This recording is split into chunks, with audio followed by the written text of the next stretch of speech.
I can look at a car and tell you if something's wrong with it if it looks like, you've been playing Grand Theft Auto for half an hour. Right, yeah. Cool. This is you? You know what I mean? You're like... Welcome to the eleventylife podcast. Hi, everybody. Welcome to this episode of eleventylife. My name is Matt. I'm so happy that you are here with us. Hey, this week we have an awesome show. I'm sitting down with a friend of mine, Brian Worsham, who is the lead singer of a band called Lives of The WIN and was also the lead singer of a band from the early 2000s called Lives of The Freemasons. We got to spend the afternoon together for eleventylife, and man, I had the best time with him. We had an awesome conversation. I don't want you to miss out on it. It's a long one, so pace yourself, but stick with it. There's some really cool information in there. Cooking, racism, AA meetings, drug addiction, hugging, sampling, socially conscious hip hop. All of it gets covered in our conversation. And if you are from the Asheville, North Carolina area, which Brian and I both are, you will find some tasty little shout outs. Hey, a big thank you to everyone who is hitting the subscribe button on the show, who is checking out the Rock Candy Recordings web store. Every time that you purchase something, you help make this show and all of these other projects that we have going on possible. And I can't thank you enough for it. You hear me say it all the time, but it really is true. eleventyseven and the eleventylife podcast has the best fans on the planet. And if you are one, go ahead and give yourself a little hug. I'm not going to keep you from the show any longer because life's too short and we're already working on next week's show. So without further ado, Brian Worsham of Lives of The WIN.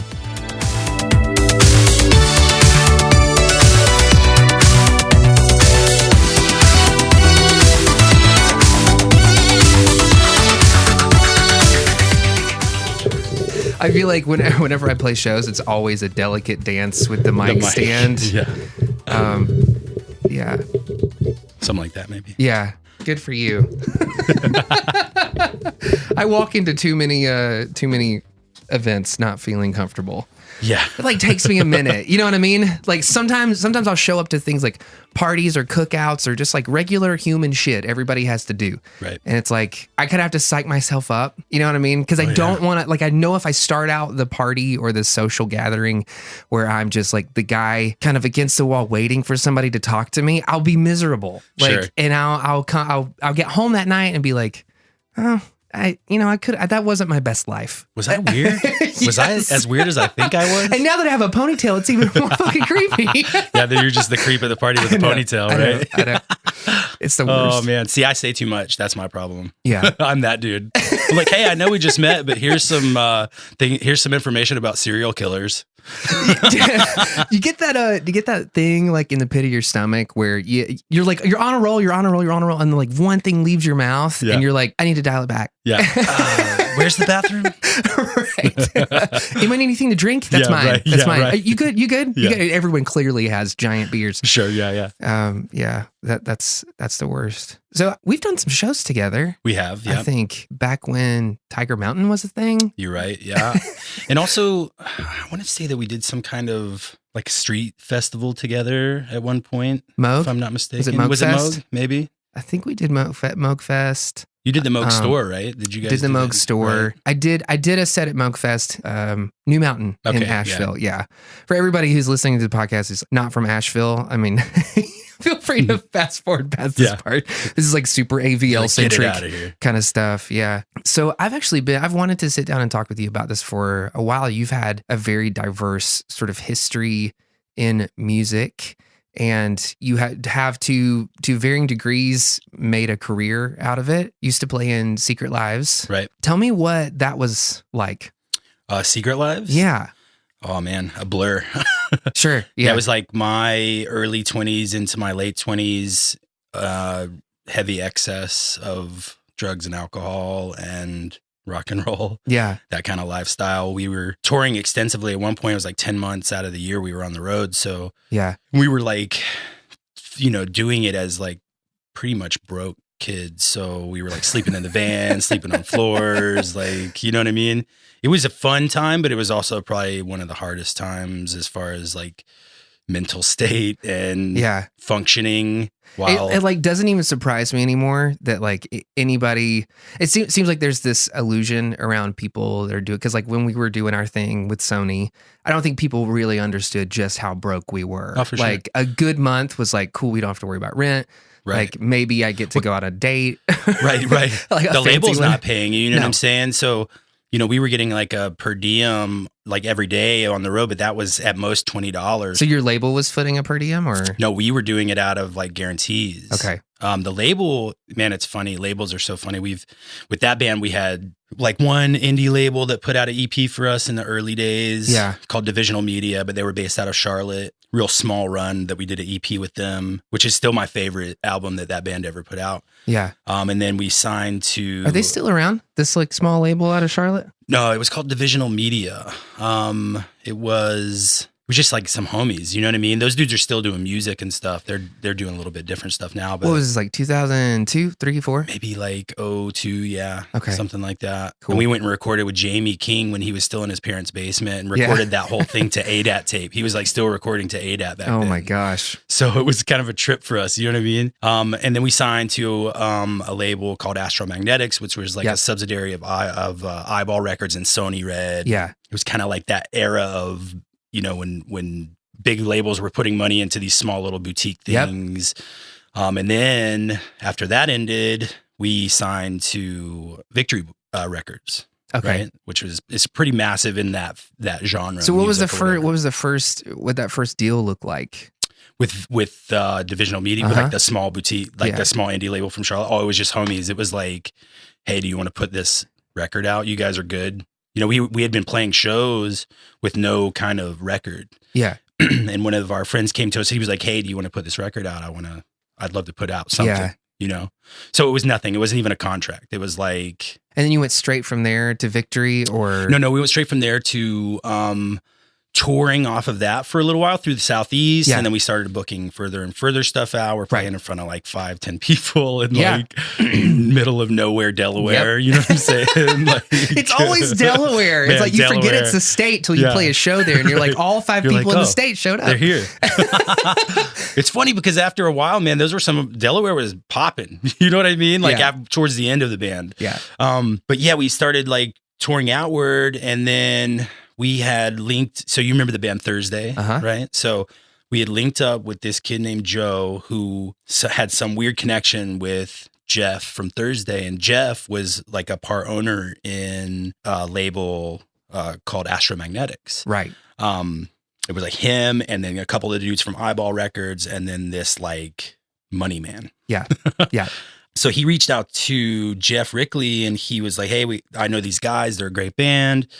You should check them out. So they checked this out, and, you know, Jeff hit us up. It was kind of a trip because I was like really into Thursday at the time. And I get a call from like Jeff. I didn't know anybody that wasn't into Thursday. You know what I'm saying? Yeah, they were out. tight, right? So weird to listen to now, but like, it's a product of its time. Right. So Jeff called me, and that tripped me out. He's like, who's Jeff Rickley? I'm like, fuck you. Yeah, sure. You know what I mean? Kind of like, he's like, nah, for real. Cut it out, Todd. Yeah, right. He's like, do you guys want to come to New Jersey and do a showcase? So we're like, yeah, that would be great. So we go to Jersey, and we didn't know that we were showcasing with other bands that were going to be on the label. So there was, it was like us, a band called the Blackout Pact, and then another band. That's so weird that there's a showcase in New Jersey. It seems like they were always either LA, New York, or Nashville. Right. And this was super DIY, man. We did this at Thursday's rehearsal space. Nice. This is the crazy part. It's like we show up to this rehearsal space, we set up all our gear, the Blackout Pack, you know, they were like backlined or whatever. Yeah. And then it goes off, and like Jeff Rickley's like hanging from the rafters in this practice space. And I was like, oh shit, maybe we're signed. So like, but they didn't say shit. You know what I mean? Like we left, and they didn't say anything. They were like, all right, take it easy. Yeah. And we're like, well, that was cool or whatever. They funded the trip, and then we got home, and they were like, yeah, we want to sign you. So then we signed, and then it was straight like to New York to record that record. Do you remember what that deal looked like? Oh, bro, it was probably like 3 albums. Okay.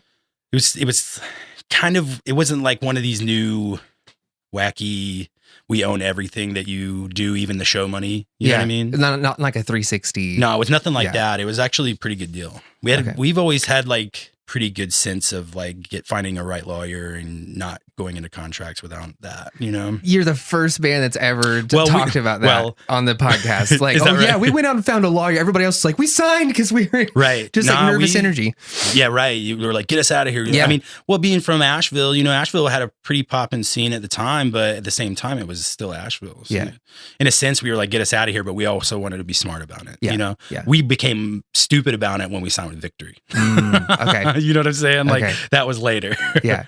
And that was mostly because we knew that shit was coming to an end. But yeah, we signed, we went on tour. You know how labels do, they stop funding and then you look for something new. Yeah. You know, so we did. And we kind of, when we had announced that we were kind of popping in Alternative Press at the time, the magazine. Yeah. So we kind of like, they put out a little thing about us being free agents, you know what I mean? And then it was like, man, 7 labels must have hit us up, you know?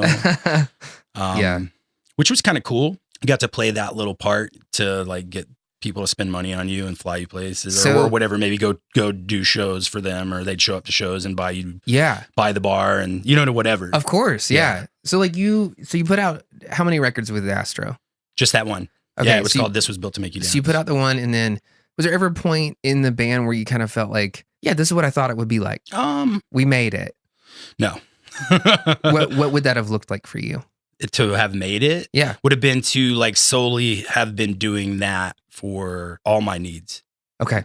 Like financially. Yeah. Like it would have paid my rent, and it did sometimes, but it wasn't like all the time. You know what I mean? Yeah.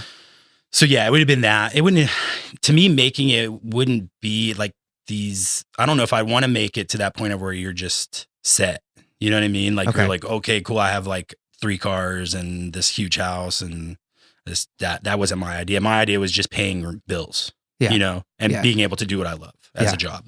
So in a sense we did, but I never really felt like, because we scraped, man. It was like to the end with that band, we scraped. We were eating peanut butter and jelly sandwiches. What were your guarantees looking like at the height? At the height, it just depended on the region. If we were in the Southeast, it was big. You know, we were in some shows like Charlotte, they were great. You know what I mean? We were looking at no less than $5,000 for a show. Yeah. You know, but then there were some, you know, we played New York for like $150. Yeah. You know what I mean? $250. Yeah. Depended on the tour too. You know what I mean? If we were on tour and where our slot was, whatever it may be. Yeah. Yeah. So if you signed like a 3-album deal with Astro, did Victory come along and buy you out of it? No, we lucked out, man. Or not really lucked out, but that label kind of dropped the ball. And of course we were like super into having lawyers, and we went to our lawyer who was just a shark. He was great. And we're like, look, they're not doing anything for us. We have this new material that we've been writing. We're going to demo it. And then we want to figure that out. You know, we don't really want to put it out with this label because we don't think that they can push it like. Right. So he got us out on some kind of weird little loophole that you like send a letter. And if that letter isn't responded to within a certain period of time. The waiting game loophole. Right. And we did it and they didn't. And they came back like 2 weeks after the time and they were like, oh no, we want the option. And we were like, well, it's too late. Yeah. You know what I mean? Oh my gosh. We lucked out. That we went into that whole next platform on our own without any kind of label owing a label for that or any of that. Yeah. Yeah. Wow. I don't think people understand like for touring bands how the costs add up. Cause like you think to yourself like, oh, well, like $5,000 for a night. That's pretty awesome. Nobody thinks about like, no, it's not just that. It's also opportunity cost is a huge like sort of economic principle for bands. Not to get like nerdy or stupid or like collegey about it, but it's like for every hour that you spend on stage, you didn't get paid $5,000 for that hour. You got paid for the waiting, for the bus ride, like there for all the rehearsals. You got paid to turn down more lucrative jobs, like or personal. You're talking about like years of grinding for $5,000. You know what I mean? Gosh. It's like it's really offset. Like totally. How that all pans out. Yeah. So people would look at it and be like, can't believe you made that much loot. And I'm like, bro, we're like eating peanut butter and jelly sandwiches. Yeah. We're sleeping in Walmart parking lots. Like, tell me how we're winning. You know what I mean? Our drummer was buying like canned tuna. And I'm like, we cannot be driving through Oklahoma with a busted AC in the van and you be eating canned tuna. Oh my gosh. No, I remember all those days, bro. That, you know what I mean? Like now to me, that's like the parts that stick out the most. I should remember the shows, and I should remember, I remember all the people I met for sure, but a lot of the parts that stick out to me were just how much we struggled. Yeah, living in poverty. Yeah, for sure. Like Supreme, like you're rolling cigarettes. You know what I mean? Yeah. Oh, that's dude. when you know you're broke, is when you're rolling cigarettes. Yeah. So okay, so let's do this. Like, what's one of your best memories From that. Oh yeah, from that era. Yeah. Probably Warped Tour. We played Warped Tour, and like we did the whole East Coast in 2008, and then we did from like Texas to New York in 2009 or something like that. And those were just crazy times. Yeah. And we were on a bus. We weren't in the van anymore. Yeah. You know what I mean? So it was just it was like a whole different lifestyle. The transition to bus also, I feel like, comes along with like every band that we ever knew that bought a bus, that immediately, like a month later, we're like, we can't fucking afford this. Oh thing. no, it was it was unrealistic. But the thing with it is if you wrap that bus, you can get people to fund that sponsor. Bus. Yeah. You know what I'm saying? So that, you know, stuff like that came into play. It's like, oh yeah, I don't drink Monster Energy, but if you want to put a huge sticker on the bus and pay for some of that, then do it. Yeah. It would make people sad to see the marketing budget for energy drinks you could buy small countries. Oh, dude, they don't give a shit. Like, and they were giving that shit out like they were giving it out over water. Yeah. Like I would be at Warped Tour and I would be like dehydrated because all I'm drinking is energy drinks and fucking beer. You know There's what I like mean? tiny holes in your heart that you still have. Bro, like now, bro. Seriously. Like Sure. I could never drink a Monster again or any kind of energy drink again. Sparks was real big at the time. Remember that? Alcohol, energy. Oh my God. It's like the worst. We used to get that shit for free, and I could still taste it. It's still sweet in my mouth, you know? a friend of ours works for NASCAR, and he's like, the Monster guys are infamous for coming in and giving away stuff, writing checks, like throwing like, parties. You want a pallet? Let's get it. But none of them will drink the stuff. Oh, hell no, bro. Let's go. Apparently because they've toured the factory, and they're like, yeah, right. I don't think I'm good on that. And it's like, I imagine it's some kind of like super fucked up like version of the Wonka factory in right, Monster. there's like Oakley glass. Like there's like little people with Oakley glasses on, and they're like fucking screaming. They have like faux hawks. Right. I love that. Oh my gosh. Okay, so tell me about what would have been like one of the worst moments of being in that band. Dark times. Well, I mean, that would probably be, you know, to counter being on the road and to counter this like crazy lifestyle that you're living, you consume. And you consume usually mind-altering drugs or alcohol that will take your mind off of the fact that you're sleeping in a Walmart parking lot, or the fact that you can't really, you know what I mean?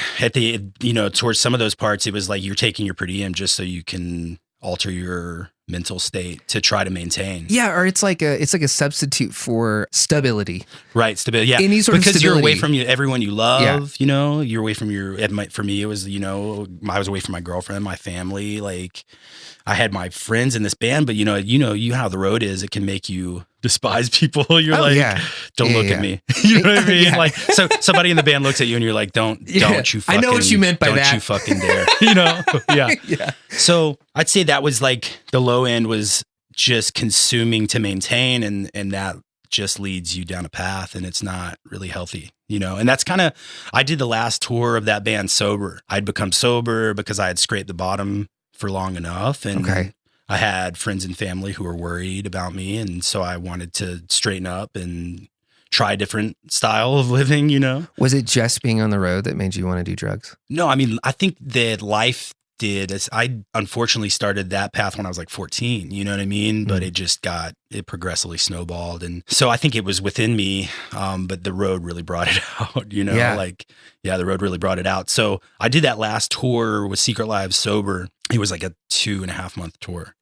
And it was miserable. You know what I mean? Because everybody else was not sober. But were you using really heavily and went cold turkey for that tour, or? No, I had started to eat, you know, I started to ease off, and then I had probably, we stayed home for like a month, and I think that month I was just sober, you know what I mean? I had like kicked a bunch of habits. And what was the thing? Like, what was the thing that you were like, I got to get my shit together? That made me do it? Oh, it's my, you know, you have people like your close family members come to you and tell you that you're not You think you have a that problem. cool. Yeah. You know what I mean? Yeah. You think that this is sustainable and you think that this lifestyle is where it's at, but you suck. You know what I Wow. mean? And I was like, and I did suck. I fucking sucked. So what is that though? Is it that you respected these family members so much that you were like, if they're telling me, it must be true, or was it like? Oh, for sure. Yeah. Okay. Because there was for them, there was no benefit to it. You know what I mean? Yeah. Other than getting me back. Yeah. Or whatever. You know what I mean? There wasn't, it was, yeah, there was nothing more than that. They were like, well, whatever this has turned you into is not where it's at. You know what I mean? So for me, that was important to try to change that. Yeah. Because, you know, we've all been a million different people in our lives. You know what I mean? This is like a crazy winding road that we're on, but you never know what's coming around the next bend. But once I started to be sober and once I, you know, went into that whole movement of my life, it all started to get better. I started to own every moment. People weren't like, hey, you're banned from this place. You can't go here ever again. Like, you should call this person and apologize to them. You getting kicked out of places? Oh, bro, like venues, like getting banned from venues because I was like so wasted that I'm like Being assured belligerent? myself that this place was fucking us over. Oh, wow. You know what I mean? Oh my gosh. You're the cranky old man without his pills. That Like, right. You know what I'm saying? Like, I know. Oh my God. Yeah.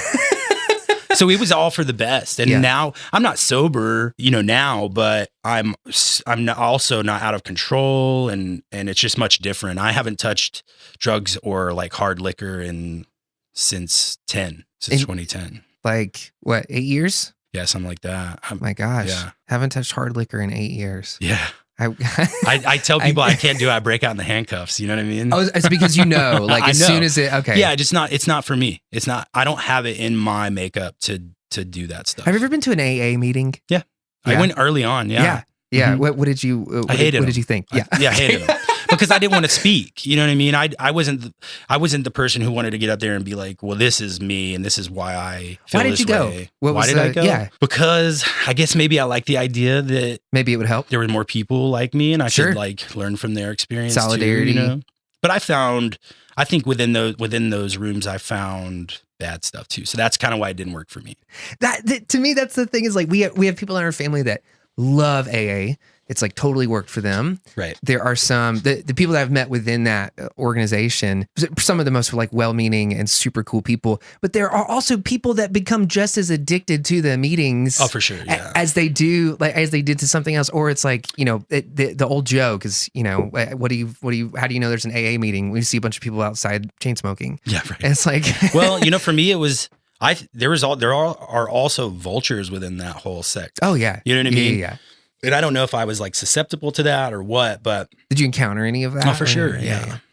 Okay. Just people like trying to push drugs or just, you know, whatever it may be. Like they have their agenda and they want to use you for that. Yeah. You know? Yep. So it didn't really work for me. So I didn't really go back to the meetings and stuff. I just kind of tried to be, you know, sober. yeah. Yeah. That's interesting. And it worked for a long time. It really did. And when I drink here and there now, but it's like I have like a glass of wine. You know what I mean? It's not like, and maybe I don't have a deep rooted problem like I thought I did. Maybe I just had demons that I had to get over. You know what I mean? Yeah. And I think about that a lot too, that maybe it was just, I kept myself in hell. You know what I mean? So it was up to me to pull myself out of it. Why? Why'd you keep yourself Why? there? Oh, dude, mental torture.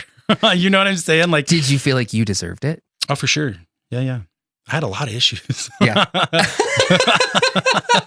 I mean, I clearly don't give any information that you don't feel comfortable with. Yeah. But that's sort of like one of the things about this podcast has kind of been us exploring our own shit. Yeah. And kind of coming out like, oh yeah, we do struggle with these things. Like we have these problems. Like some of it comes out in our music. Sometimes our music is a placebo for that. Right. You know, or it's like, well, I mean, you can look at all the music I've done when I started recording it from then until now. You know what I'm saying? Okay. And you can listen to that across the board from that beginning of the first album to the end of the last the last Robots Win album. Yeah. And you'll hear the change. You know what I mean? Like lyrically and maybe mentally, spiritually, all that. You know what I mean? Like, yeah, I kept myself in hell. You know, I tortured myself because I felt that I deserved it. Why did you feel like you deserved it? Because I had to, I have a plethora of issues, I guess. I don't know. Am I going to pay you? Do I have to pay you $90 an hour for this shit? No, my wife is a counselor, oddly enough. So yeah, I feel like she counsels people very privately, and I'm kind of like, for me, it feels more cathartic to lay all my shit out on the table because I just lived so much of my life in shame, just feeling ashamed that I was a human, that I was a person, and I wasn't perfect, and I've beat myself up. I still struggle with that. I still struggle with. I mean, we all do. It's like a natural thing. You know what I mean? I do too.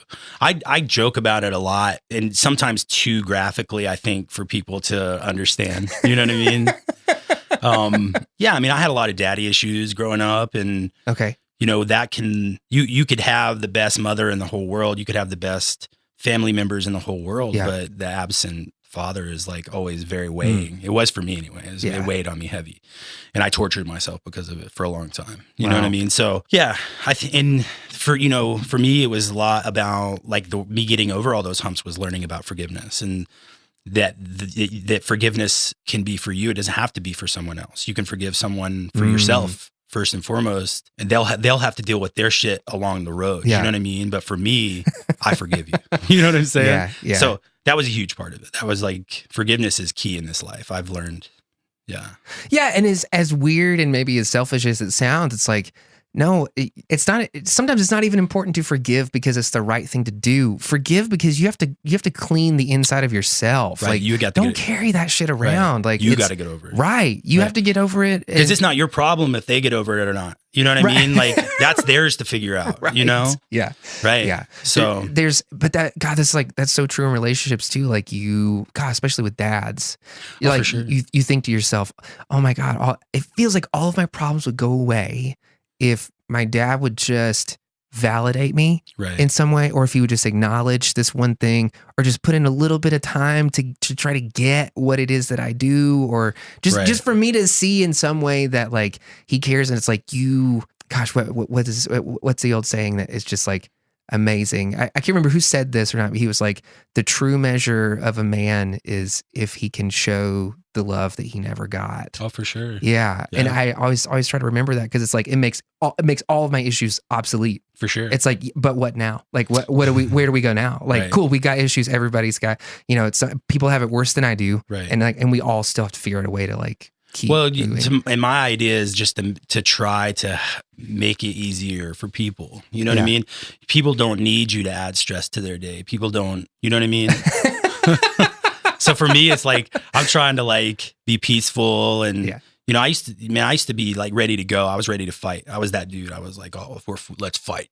We're fighting. You know what I mean? Like, and it's crazy because that shit's so alien to me now. You know what I mean? Oh, the idea of that, like, so alien to me now. What was it that? What was? I grew up. That's why I drew myself. That's why I went to the hardcore music. Like because these dudes were fucking like throwing punches at the air, and I was like, "Fuck yes!" Like, I'm fucking angry too. Let's do this. You know what I'm saying? Because you related to the aggression of it. Oh, for sure. I was super pissed. Okay, super pissed. Was that cathartic for you? Just like engaging in that? Maybe. Yeah. It was just like going.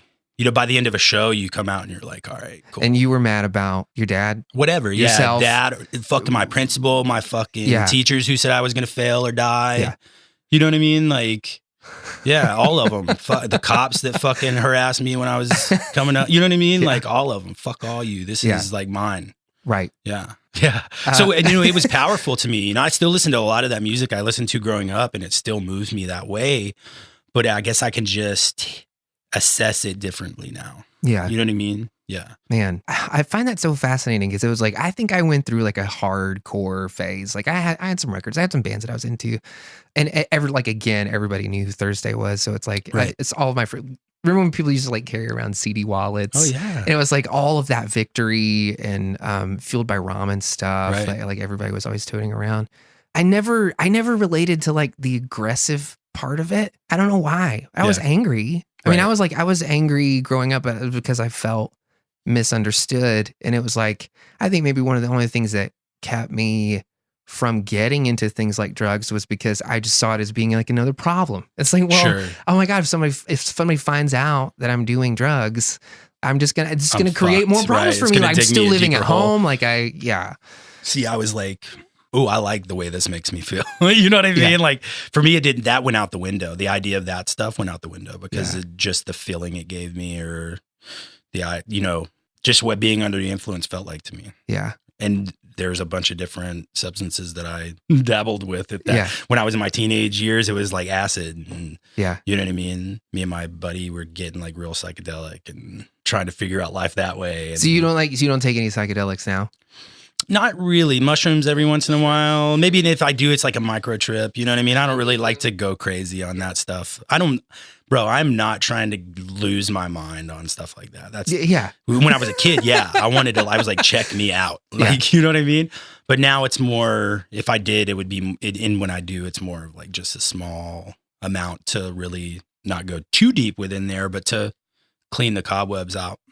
Do you ever take psychs and then feel? Did you remember taking psychs and then feeling like the next day that your life was different? Oh, for sure. Was there like a moment where you like? I think I might get some things I didn't get before. Oh, for sure. Well, I think that, and I'm not a religious person. I never have been. I wasn't raised religious. Right. You know, and I think the only religion I've ever really found was within my mind. You know what I'm saying? Like going deep in there and exploring what reality is. Is this reality? Is this in my mind reality? Yep. Now I'm getting older, so it's different. So like my body's aging, but my consciousness is the same. It's only expanded a little. You know what I'm saying? So it's a trip, man. I still trip out. Nowadays I trip out on that stuff. I'm like, trip out on getting old and the reality of my inside mind. Just have a nice glass of wine and some Neil deGrasse Tyson, and you're like, I'm good. Yeah, right. Yeah. That's my new part. You want to come party, bro? Like, we're getting it in over here. We're watching Neil, bro. Yeah. Man. Smoked half a joint and fucking really got it, you know? Oh my gosh, I love that. Yeah. So do you feel like you connect with your mom more? Oh yeah, my mom's the shit. I'm definitely more of a mama's boy. Yeah. I can totally understand that. Well, when I was a kid, my oldest brother is 10 years older than me, so he's 48. Yeah. Or 47. My sisters are 5 years older than me, and so for a moment in time, big family. Yeah. And I have a little brother too, but he was born when I was 10. So there was this moment in time when it was just my mother and I. You know what I mean?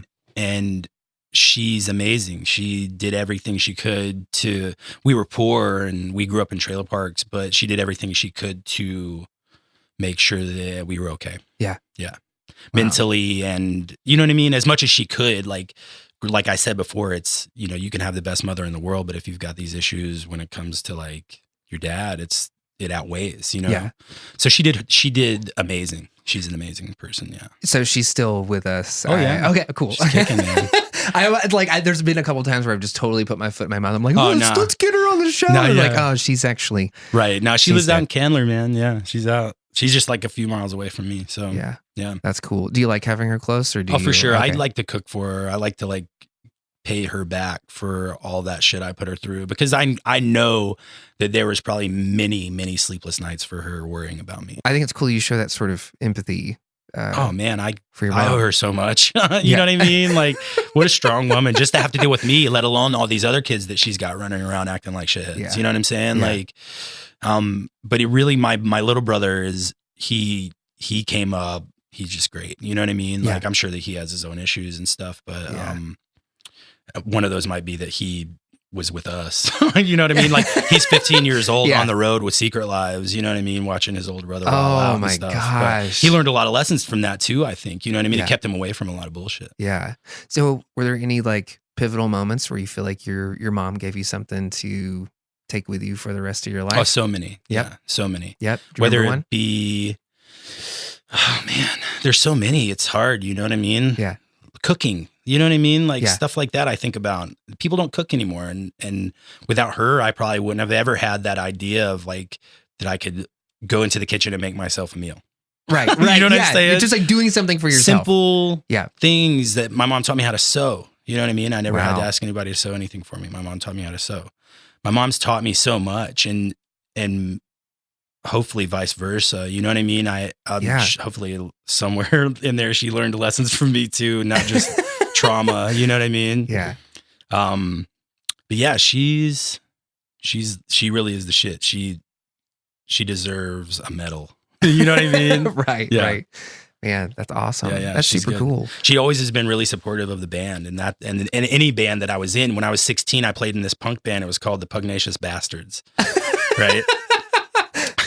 And we actually did some stuff. We toured around the Southeast. We were 16-year-old kids playing punk. So we had made friends with these older punks, and they were like, "Oh, come to Atlanta with us, play a show." So we would go to Atlanta, play a show. Come to Charlotte with us and play a show. We go to Charlotte and play. We all load into the van and use their equipment and play.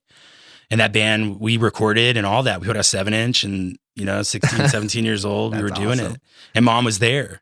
You know what I mean? My gosh. Around all these punks. And these were like punks, dude. This was like fucking, and I'm not talking like fake punks, like at a No Effect like show Hot Topic. or, you know what I'm saying? Like these Right. were like, these kids were listening to we were listening to like Osrotten and Crass and like just real scummy, crusty music. And Brenda's right there. She dressed up for me as Halloween and shit. You know what I mean? They're dressed up as me for Halloween and shit. You know what I mean? That's so cool. Yeah. Oh my gosh. Yeah, no, she was always has been super supportive of this. That I feel like that's a pretty surefire way to either embarrass the hell out of your kid or endear you to them for life. Dude, at the same time, she would do a shot of whiskey. She would be like, "Yo, hand me that Old Crow, let me get a pull." You know what I mean?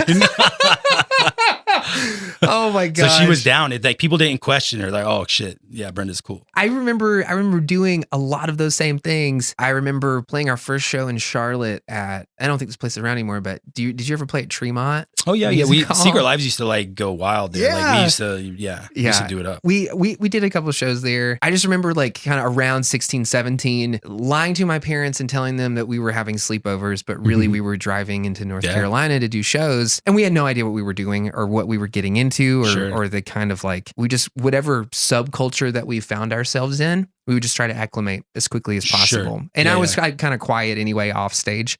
So I didn't draw attention to myself because I didn't want people to be like, "Hey, right, you're not 21." Right. Oh my God. See, for me, I had been partying since 14, 13 or 14. So by the time I was 16, I was like a heavy hitter. I was, I'm like drinking Old Crow and 40s of King Cobra. And that was like me, Oh my gosh. Like, oh, no, this kid's fine. He's not 16. I was bigger too. I was like a bigger frame kid too. So that's great. Yeah, I never got questioned about it. They're like, "Oh, yeah, there's Brian. Just let him do his thing." Yeah, let him do his thing. Yeah, I never got that. I always felt like everything I was doing musically just freaked my parents out. It just weirded them out. They didn't know how to be supportive. Right. They kept their distance. I think they thought it was a phase. I would grow out of it. Right. I still it's not like I hold that against them, I think, but I'm just like, God, why was it so hard to be like, go for it? Chase I think for something. Mom, it was easier because she was listening. I came up on what she considered the heavy stuff. Yeah. So Alice Cooper. Okay. You know what I mean? Right. MC5. So she would have grown up in Iggy, the 70s. 60s, 70s. Yeah. So Iggy, man, just all that stuff, the Doors, you know what I mean? The heavy stuff. That's what she used to call it. She still calls it to this day. She's like, "I always like the heavy stuff." Yeah. So we connected on bands when I was a teenager too, like bands like Jane's Addiction and Tool. Yeah. She took me to see Pantera once. You know what I mean? It's awesome. crazy, bro.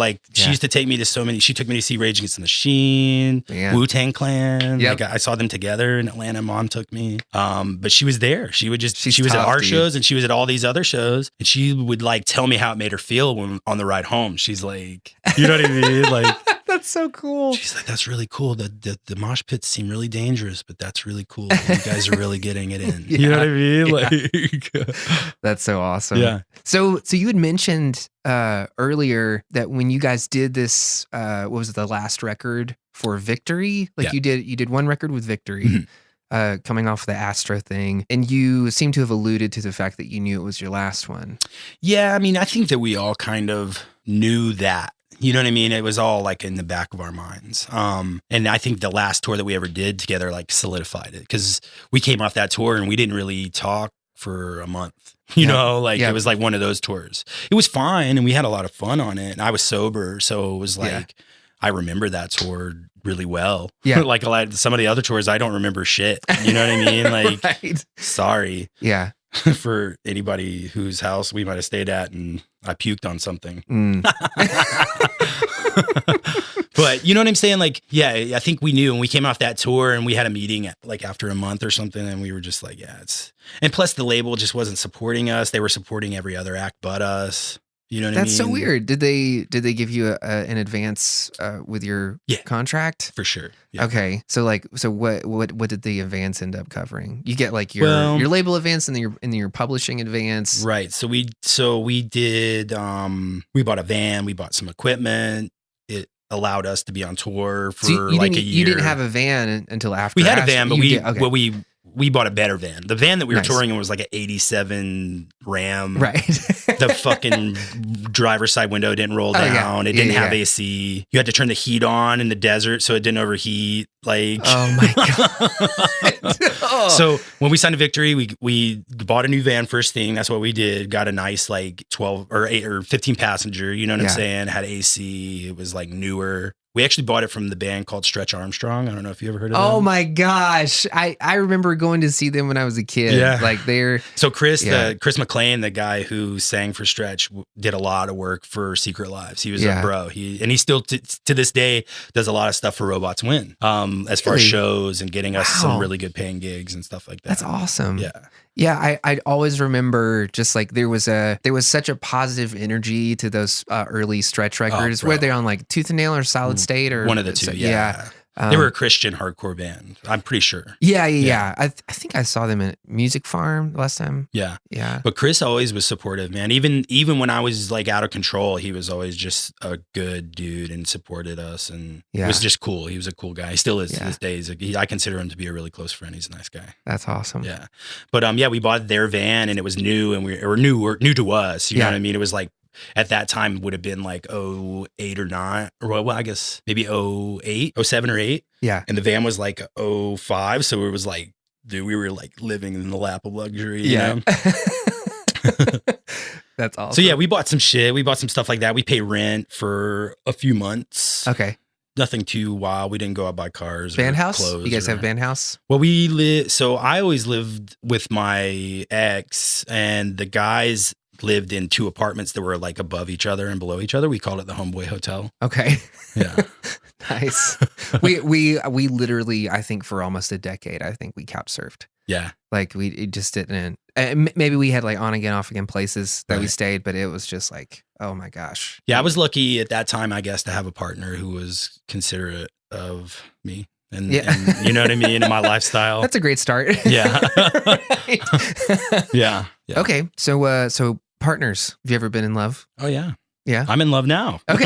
Married. I'm married to the love of my life now. Yeah. Awesome. Yeah. But I feel like, I think early on, you love, like, you know how it is, and you love so many people in your time, you know what I mean? Yeah. But then you find that one person that you're like, all right, this is what that was supposed to feel like for real. Right. You know what I mean? Like maybe I was in puppy love before because this is crazy. You know what I mean? Yeah. So I've been in love. I'm in love. Where does love come from? So many places, I guess. Damn. Do you think? What do you think? Where did? Oh gosh, I think I was asking you because I don't know if I have an answer I don't know if I know. I'm like, I feel at this point in my life, I feel like I find it more important to try to create love for other people, or to try to express love to other people. Yeah. And I become very happy and feel very fortunate when I see it in the world, when I experience it from other people. It's almost like a moving target, constantly. Well, I think, and like I said before, spending a lot of time with a lot of hate brewing inside myself, and I cast that outwardly regularly. Yeah. You know what I mean? I was like ready to spew it. I'm like, fuck everything. Fuck you.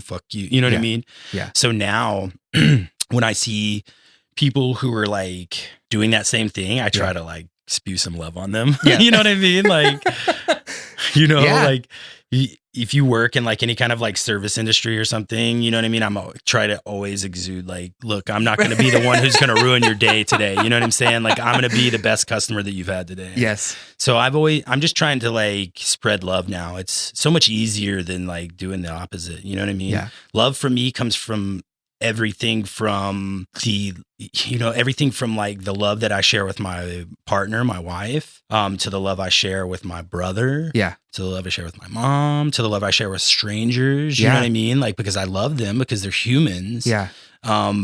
And even if they're shitty, it's like, bro, I still love you. It's all good. Like, I hope that you figure it out. I hope that you get some freedom. I hope that you get some freedom of mind and some peace with all of this, because it sucks. I understand that, you know? Yeah. Hug freely. Anyone. Yeah. You know what I mean? Like, yeah. These are all great. These are great approaches. Yeah. I try to do that now. I think the reason that I kept myself in that dark mental space for so long is because I didn't try to do stuff like that. I wasn't welcome. Like, when people try to hug me, I'd be like, fuck that. You know what I mean? Fucking know you. What do you want? What the fuck do you want from me? Yeah, right? Yeah. But now it's just so easy for me to hug anyone, really. You know what I mean? Like, yeah. I feel comfort in it. Like, even if I don't know the person, I feel comfort in it. You know? Yeah, I feel like that's sort of living in the moment. It's like, right. So what? You might not have the best of intentions for hugging me. I'm going to experience the hug. Let's get a hug in. With or without you. Right. Like, I'm gonna get some positivity out of this. Yeah.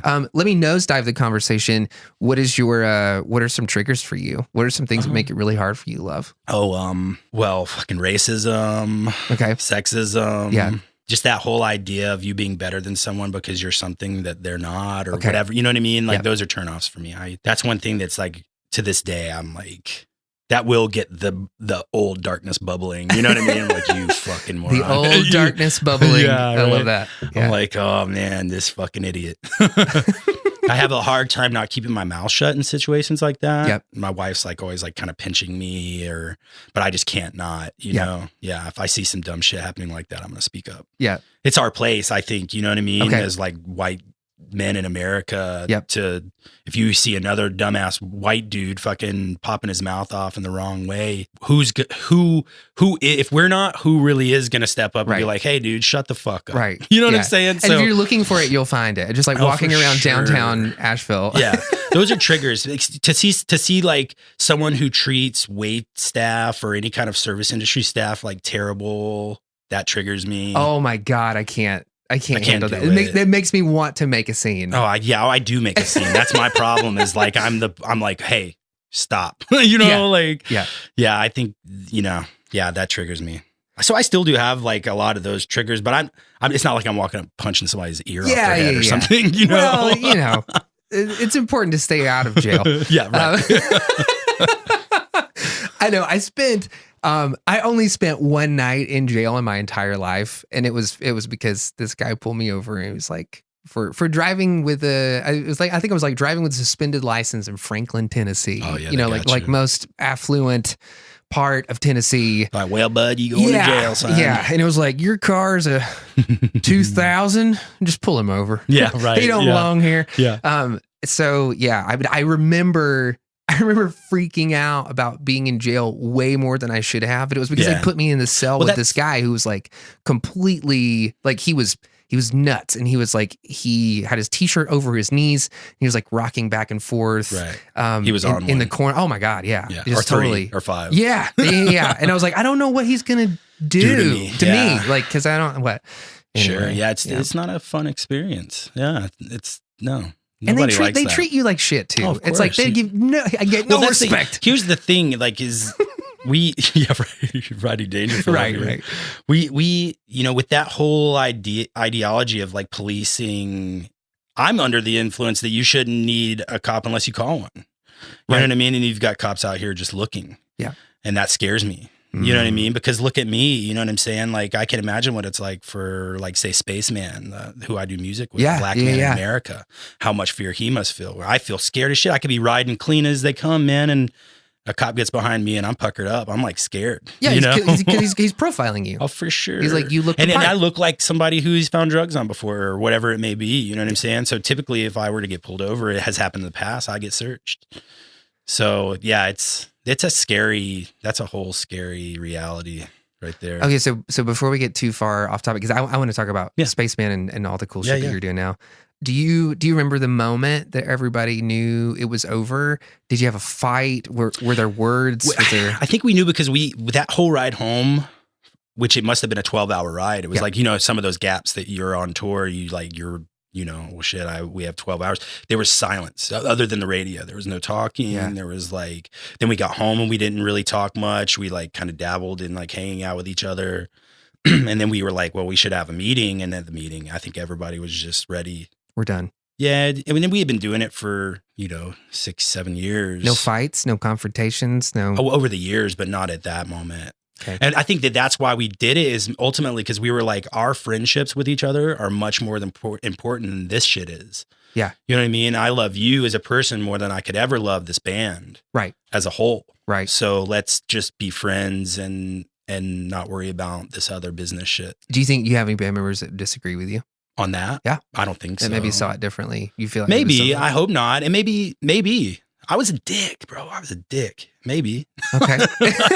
Because I know, like, maybe you'd be like, whoa, yeah, Brian. You know what I mean? Because my history sounds like revisionist history to everybody else. Right. That was in my band. They all saw it totally differently. Yeah. So I just maybe. I mean, I think that we were on the same page when it came to an end for sure. I think that we all were. Yeah. And plus, we had already lost one of our members. He had like moved on and did his own thing. And right before we put that album out on Victory, he just came to us and he was like, I'm not doing this anymore. Yeah. And he left. So, I think that had like shifted everything.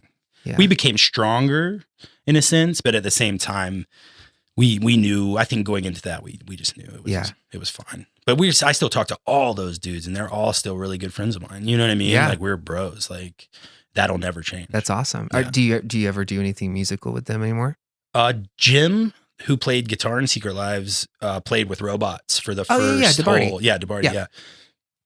He played with us for the first whole beginning of Robots, really. After Javi and I branched out and made it into more of like a, I guess, band. Yeah. Right? Yeah. Quote unquote. So how did that happen?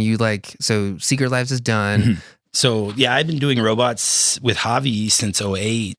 We met through some mutual friends at Broadway's. Okay. And he was like a weirdo. Like the first time I ever met him, he had like glasses with no lenses in them. He was wearing a shirt and tie. That's so like, 08. You know what I'm saying? He had like eyeliner on. And I just walked up to him and I like just poked my fingers through the lensless glasses. Through his reality into his eyes. And that's like, it was, I think 2 weeks after that, we had finished an EP. You know what I mean? After meeting each other. He had just moved up here from Miami with his band, Kings of Prussia. Oh, yeah. And he was doing all this electronic shit. And I was like, damn, this stuff is really dope, bro. Yeah. Like, you need to do some of this. He was like, well, I want to find a singer. And I'm like, well, let me sing on some. We'll figure it out. Yep. So after, when we started making a little bit different music from the first EP was like weird. We had like tried to do this thing. And you know what I mean? Tell a story from the idea of a robot who like became conscious and then became a murderer and then went on the run. And there was this whole idea behind this EP that we made. It sounds like a comic book series. It kind of is. Yeah. And that's in our mind, that's what it was about. It was like kind of like us. Or sorry, graphic novels. Right. Some people find comic book to be offensive because there's nothing funny in there.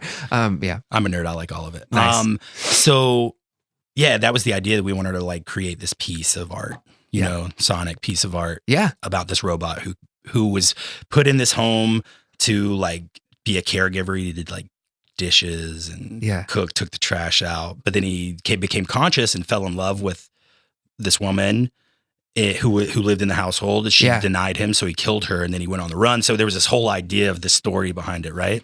So are you guys creating this narrative yourself, like together, or is one person sort of bringing most of the material? Well, Javi would do these crazy things. Like he would do like these samples of like this robot talking that he would find, or and it would give me this like feeling, and I would then write about. You know what I'm saying? That's cool. So but yeah, it was cool that we used to just be called Robots. And then the EP was called WIN. And then that, you know, we did some shows with that, just small stuff, house shows, or we played at like New French Bar or something. You know, we used to play just like whatever electronic stuff was going on at the time then, which wasn't much. You know what I mean? It was some small stuff here and there. The outdoor thing we did together. Greenville, South Carolina. Okay. My buddy Wes put that show on. I can't Wes remember what it Gilliam. was called. Yeah. Super cool dude. It was that at the brewery or whatever. Yes, right? yes. Okay, sorry. Anyway, I just came back to me now. Yeah, like, that was dope. That was fun. Yeah. But yeah, so then after that, we started to get a little more just musical with it. It wasn't about being an art piece anymore. It was about being a band because So that's when Jim came in, and we wrote, I want to say that we wrote that album that was called Everything I Do Is Raining. Okay. And that was all over the place, bro, because we were trying to find a sound, Okay. And then after that, we put out the Dark Ones, and that one was like, I think that was like the ending of my mentality when it comes to, I like kind of purged myself of a lot of negativity on that record. Yeah. You know what I mean? Yeah. I was like, I had a relationship that had come to an end that I had been into for a long time. I was ready to give up on this idea of negativity and try something new. And that's when you saw a real shift in Robots. Yeah. And we came out with Palm Sunday, and and everything kind of changed. Yeah. You know what I mean? Yeah. Yeah. I remember, I think I remember when Palm Sunday came out. I think. Well, we dropped it. No. We dropped the Dark Ones in 11. So Palm Sunday would have came out in like 13 or 14, something like that. Yeah. Yeah. It was around the same time I did that show at the Moog store. I can't. We did our Moog performance when we dropped the Dark Ones. Yeah. But yeah, then we dropped Palm Sunday, and it kind of changed everything. When we went into the studio at Echo Mountain for that record, it was just massive. It was like everything we were doing was like, it felt so huge. You know what I mean? So, and that record popped. It was kind of crazy how well it popped, Yeah. No, I think it's really great. I still run into people who I would never assume would know who Robots WIN is. Yeah. I'm like, yeah, I'm from Asheville. They're like, oh, cool. So like, who else from there? I'm like, well, we live here. There's a band called Robots WIN, and they're like, oh yeah, Robots WIN. Yeah. And I'm like, oh my God, you guys have a super cool sort of, you have it's very human electronic music. Yeah, we wanted it to be like very organic sounding electronic music. It is. We always wanted to Your samples are great. Turn the quantize off. Oh yeah. You know what I mean? Yeah. And all of the playing is done through like hardware. So it's not like VSTs where you can make it perfect. The hardware, it just is what you make. It's got a foot in the real world. It's right. not all, yeah. So, we use Moog Voyager, Juno. Yeah. We have a whole bunch of toys. Yeah. So yeah, we always wanted to keep an organic human element to it. Javi was like really into Boards of Canada. Oh yeah. Yeah. So that was a huge influence on us. But yeah, we wanted it to be human. And I think that once we kind of started to step into that folk, like people, they give us a new name every time they describe us. You know what I mean? Yeah. As far as genre goes, they're like, right. We've heard chill wave, chill hop, EDM, chill hop, R&B, like all kinds of shit. You know what I'm saying? My favorite is folk hop. That's what people... Folk hop? Yeah. And that's my favorite. I'm like, yeah, I could vibe with that because I'm from here and I grew up in here. I grew up in Candler. Yeah. And I grew up around going to, they used to have a thing called Upper Hominy Singing, like the Hominy Ground singing, you know what I mean? I used to go there with my grandparents. Yeah. My father's side, my grandfather was a bluegrass musician. My mother's side, my grandmother was a bluegrass musician. So I was deep rooted and I wanted to like hate that stuff for the longest time. But now as I'm getting older, I'm like, I hear the spirit within it. You know what I mean? Yeah. Like I hear the soul crushing pain within a lot of that stuff. Yeah. I grew up in South Carolina and we would vacation here when I was younger. And I knew that this is where I wanted to end up. So like whenever our band, the first time around, started kind of nosediving, I knew that I was already producing for other people and doing other production work and everything. So I was like, I just need a place to be able to do that. So I ended up moving to Black Mountain. Yeah. And it was, within 6 months, it was like, oh my God, is there anything but for sure, bluegrass around here? Because it was just like, it was what's the best way to put this and still make it sound interesting? I had grown up with a lot of country music. Like to this day, I'll still go karaoke some Garth Brooks and slay, fucking slay. Kill it. Not really. There's just such a huge spectrum of folk music. And the thing that I've sort of found about it is that it oftentimes has so much more heart and narrative to it than like I guess maybe like the traditional sort of pop stuff. That for sure. Yeah. Because, to me, I listen to some of that stuff and I just hear the disparity in it, It's pretty, because growing up in the country there's like a lot of despair within that. You know what I mean? I couldn't wait to leave it. Now it's like, I want to get further into it. I'm like, put me deep within the woods. Right, right. know? Yeah. Yeah. I love that. That's so cool. But so that's my favorite that we've been called. And I think we kind of with Sensitivity Kit, we kind of like tried to hone that sound, but still keep those pop sensibilities. So you know what I mean? I wanted to ask you, because you, I mean, a lot of your music is super sample based. Mm-hmm. What was the, and maybe I should preface this too. I love Echo. I've worked with a bunch of those guys there. I used to teach in a program there. Yeah. Super awesome, amazing space. What made it worth it to you to spend the money on studio time at somewhere like Echo for a project that's primarily sample based and right? And it's like a bedroom. You know, we started as like a bedroom project. Like all of our setups were in our bedrooms at the time. Yeah. And so I think for us that was we wanted to grow upon our sound. You know what I mean? And I felt like we couldn't do it anymore in our bedrooms. Okay. You know what I'm saying? Yeah. So we pretty much laid out the record in our bedrooms, and then we took it and ran it through all those nice, you know, racks that they have, oh my God, and all that stuff. Yeah. And then we did the vocals there, we did the guitars there, we did the synths there. So it just, I think it made us sound a little more professional. You know what I mean? Even though it was sample based, and a lot of stuff we were sampling on that record was like 70s, 60s and 70s stuff. So it was gritty still, but it had this like polished sound to it, you know?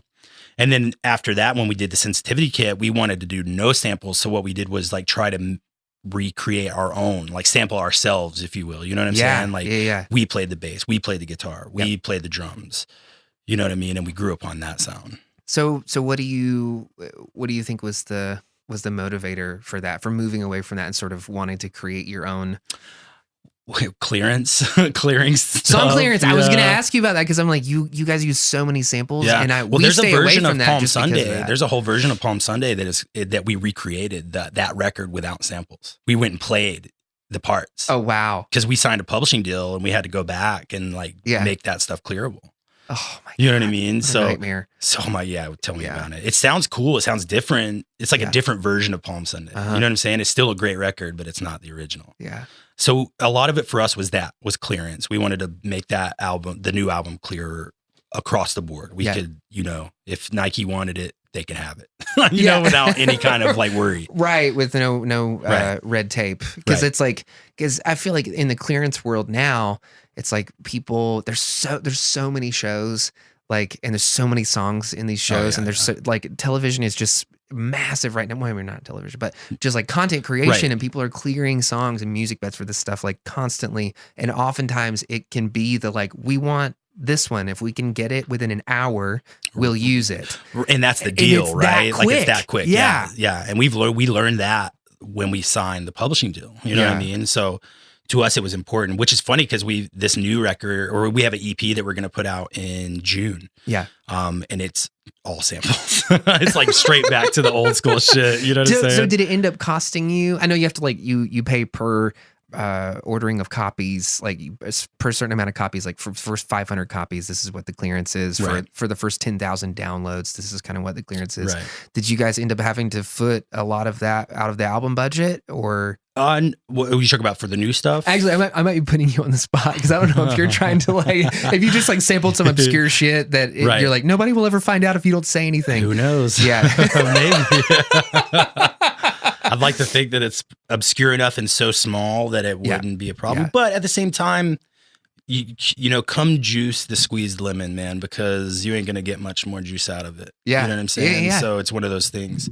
I guess that's, and you know this too, being an electronic musician, that sometimes you worry about that shit later. Yeah. Yeah. Yeah. And what do you got to think about how many albums you're selling, and it's not like we're fucking, Kanye out here. You know what I'm saying? Like, that's probably a good thing. Yeah, right. Yeah. Huge Kanye fan though. He's great. He's not everything he does is as amazing. I feel like I think he likes it all a lot. Oh yeah. I think I wish I could love myself the way Kanye loves himself. I bought some Yeezys because I felt like I was going to be a part of something, and I bought them. And I was like, oh fuck this, these are shoes. You know what I mean? Oh my gosh, that's awesome. But yeah, I mean, the new stuff is it's a lot of samples, but it's like so we kind of went back to like old school doo-wop soul on this new stuff. Nice. We wanted to do like that kind of, because I love that singing, man. Yeah. Like the way that they sing those songs, the way that those patterns that they sing. I wanted to try my hand at like trying to sing like that. And so this new stuff is like very doo-wop. So a lot of it is like super obscure, like soul records from the 40s and 50s. You know what I mean? So I don't even know if a lot of these, maybe like legacy situation, but I can't imagine that there's a lot of, and a lot of it's Italian. Well, I like, my favorite stuff when out of that era is like the people who are trying to mirror the American soul stuff, the doo-wop stuff. You know what I mean? Like the Japanese versions and the Italian versions of that music is crazy good. Yeah. Crazy good. Yeah. See, that was one of the things that I found really interesting, because when we first started out, we had the second record that we put out kind of blew up in Japan, and we had no idea until we went over there, and started doing some stuff over there. And it was around the same time that like J-pop and K-pop were just kind of finding their feet in the international market. And it was before it became like a big thing. And I just remember being over there, and it was so bizarre seeing all of these different musical acts who were very clearly like ripping off American for sure acts. And I'm like, it was almost like they were enamored with American culture, but they would take American culture and they would just like put it on cocaine. Oh yeah, turn it on its head. Oh my God, just completely. Well, a lot of that, you got to look at a lot of that soul stuff that was coming out of Japan in the 60s and 70s was crazy. See, I might need to check that out, because that's a deep there's a lot dive. of great, and then Italy too, man. Like a lot, like I'm trying to think of like all of these names that I have floating around in my head right now. Oh my God, see, I'm on a brain fart right now. No, but there's so many, but there's so much, you know, I've listened to so much over the time. It's like hard for me to remember it all, but like some of these cats that were writing this music, crazy, like the bass lines, like stuff like that. Yeah. You know what I mean? Like I find myself now when I'm writing music that is without samples, I'm like kind of trying to write it like those dudes were writing it. You know what I mean? Like that bass line that dude wrote was so fucking crazy. I got to figure out how to like play a bass like that. You know what I mean? In that same vein, I'm going to say something, and it might not be popular, and feel free to be like, Matt, you little bitch. I feel like when Daft Punk put out Discovery, which I've talked about on the podcast before, that's like one of my favorite albums of all time. I feel like it kind of, from the outside looking in, and just me being Matt and my small little world over here, it seemed like that almost reinvigorated an entire generation of people to start looking back at sampling and repurposing those kinds, because it gave it this new platform that I don't feel like it had before. Maybe it gave it a white people platform. Maybe it wasn't just like the hip hop like sampling game anymore. It was like right. Yeah. You had people that like washed out, or you know what I mean. It allowed bands like that to happen. For sure. Because that dude, all he was sampling was obscure disco from like Italy or France, or you know what I'm saying? Like that's his whole musical career was based upon that music. You know what I mean? Like he just had 2 SP404s. So what turned you on to that kind of, how did you stumble across it? As far as like that kind of music, I guess it was just through digging. You know what I mean?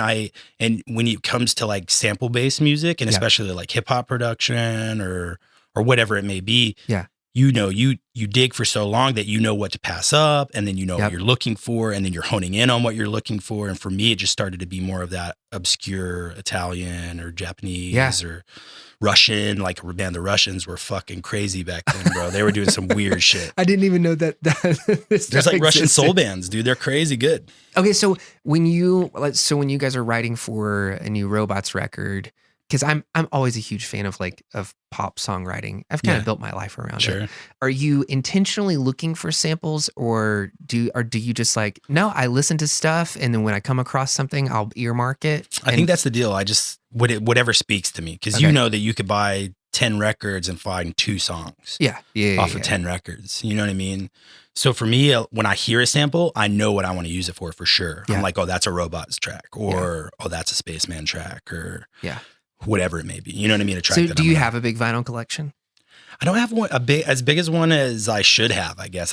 For me, as your ethos would present. Right. Yeah. For me, I always just would sample records and then turn them back out turn them loose. Unless I really connected with the record, then I would save it. Okay. So for me, it was, I probably kept a fraction of the records that I bought. Yeah. Especially when it came to sampling and stuff like that. Nowadays, my record and my vinyl buying is more of stuff that I'm really listening to. It's not like stuff I'm trying to create with. Right. Like when Taylor Swift puts out vinyl, you're like, I gotta get it. I gotta get that.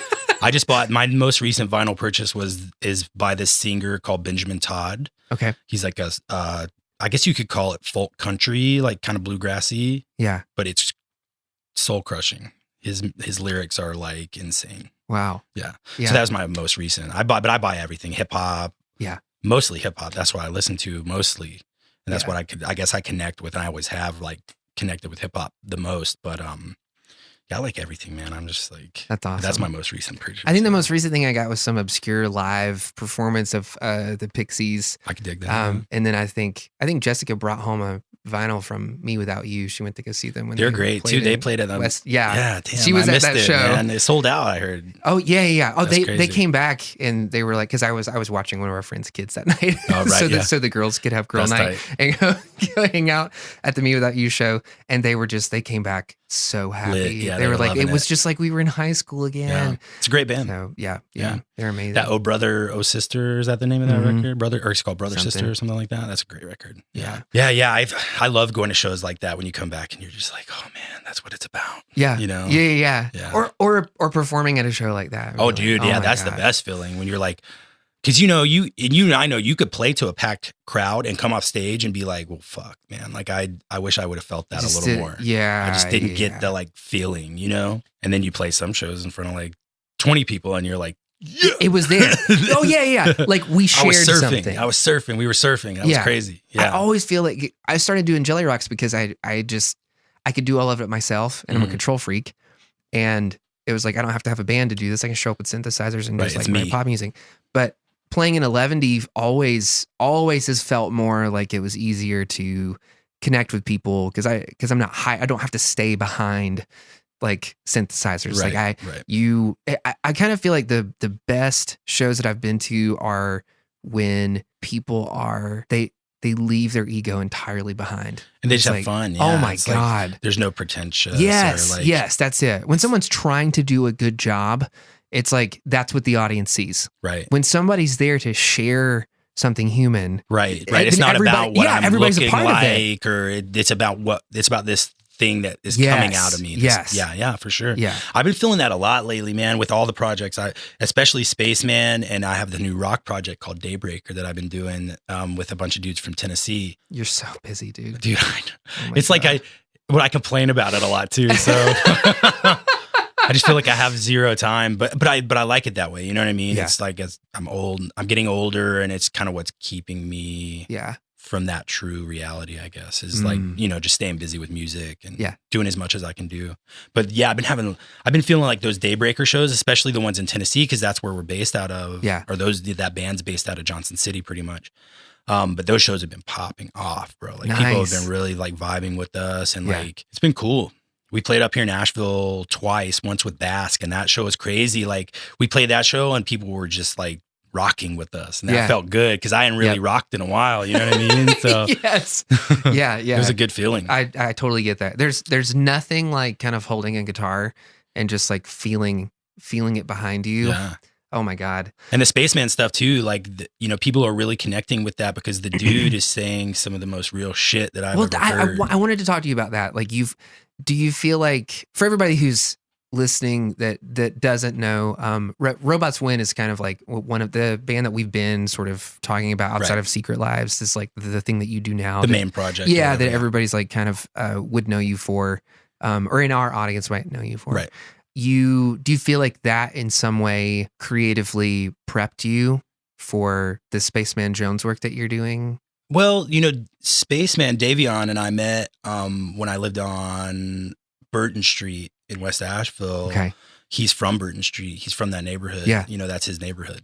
So I met him and his brother Beef, and he we tossed around the idea. So I gave him a couple beats, and he put out this record called Hope Fiend. Yep. And he used a couple beats on that, and that record's really great. And then we didn't really get serious about it until like, I guess maybe the fall of 15. Yeah. You know what I mean? And that's when I had my new space. I had a new studio, so we didn't have to like outsource the recording anymore, or mixing or whatever, we get it mixed and mastered through someone else. But, we started really focusing on that project, and we put out the first record, and it was a EP or whatever, and people really connected to it. So we're like, well, shit, this is cool. The shows were great. Like, and what he's saying is like so important right now because, you could, especially in a place like Asheville where you have so many voices, like saying a bunch of shit, but in reality, these people aren't taking it to the streets at all. You know what I mean? Dave and I regularly call them like progressive racists, right? They're like,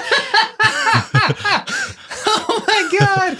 So I would describe that as like, God, I'm gonna sound like Mr. Rogers right now, but like socially conscious rap, maybe, or hip hop, or how would you describe that?